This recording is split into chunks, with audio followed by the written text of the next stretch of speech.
Prodas 2555 is a pocket spring adhesive that is recyclable with its applied non-woven materials, offering a unique combination of sustainability, productivity and performance benefits. It's a true win-win for pocket spring manufacturers.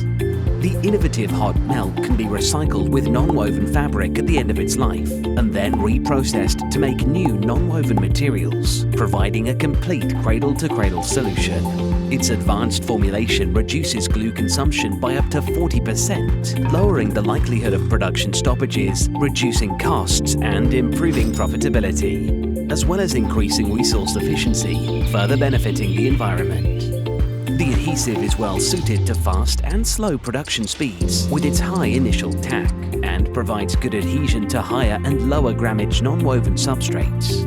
Export safety is ensured thanks to its good high and low temperature performance, as well as its flexibility, allowing bonds to withstand both roll packing and transport to different markets across varying climates. The water-white pastels create virtually no tainting or odor during production or with the final product, benefiting production teams and boosting customer satisfaction. So if you're looking for a sustainable adhesive that boosts production and product performance, look no further than Prodas 2555.